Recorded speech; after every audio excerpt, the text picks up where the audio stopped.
Throughout the 1940s through 1970s, there were many issues relating to the civil rights movement's matter.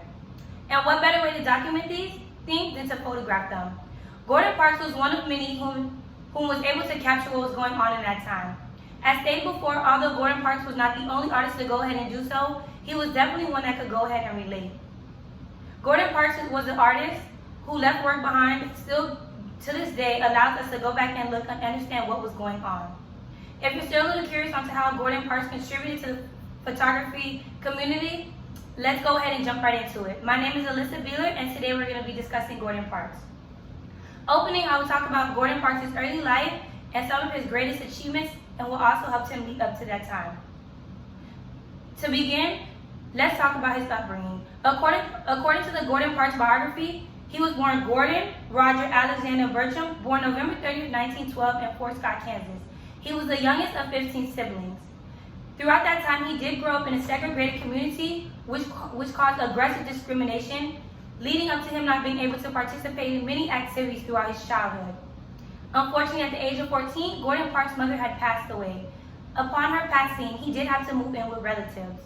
Once moving in with relatives, he did seek employment, causing him to work very strange jobs.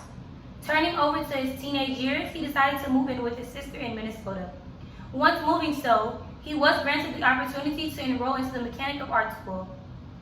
He did get kicked out by his brother-in-law, which caused him to ride bus and trains between two cities to keep his warm. As we can see, Gordon Parks did not have it easy growing up. Let's go ahead and see how that contributed to the artist he was today. Getting his hands on the camera and what persuaded him to. At the age of 25, Gordon Parks decided that he wanted a camera. What caused him to do so was he seen photographs in a magazine of migrant workers. He then began to start shooting photos.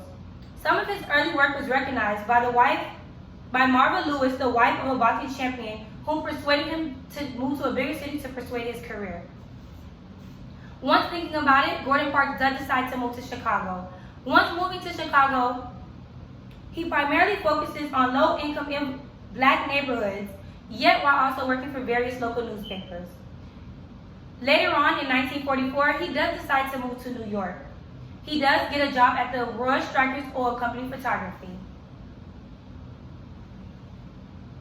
Continuing his stardom, according to the Gordon Parks Foundation, in 1945, he does get a request from John H. Johnson requesting some of his great photos from the oil company. Also, retrieving information from the Art Story Foundation, he also begins documenting Southside Ghetto in New York as well. In 1947, he makes way to shooting for fashion magazines. One of the most famous, the Circus Smart Woman. The same year, he was granted the privilege to do a photo shoot with his wife, Sally Alvis Parks. That same year, he did publish a book which focused on photo techniques, which was called flash photography. Getting even bigger, Gordon Parks seeks to work for Vogue. So what he does is he goes into Vogue, asks to speak to Alex Liberman, and once doing so, Alex Liberman gives him the opportunity to freelance for Vogue. According to Vogue, he does also work at Life at the same time. Retrieving info from the arts and cultures of Google, he went to Paris to cover some French collections for Life. After the trip, they gave him an opportunity to stay in Paris, France for 2 years to shoot for them. He did take the opportunity and was able to work for one of the largest capitals of fashion. In the 1990s, Gordon Parks' career does slow down and he decides to he does decide to write 5 books and even create a documentary. He even received a reward for the Learning Tree, the Jackie Robinson Foundation Lifetime Achievement Award. In March of 2006, unfortunately, Gordon Parks does pass away to cancer and is buried in Fort Scott, Kansas Cemetery.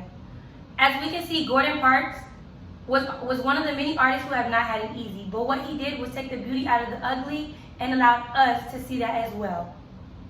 Thank you so much. Once again, my name is Alyssa Beeler, and we discussed Gordon Parks today.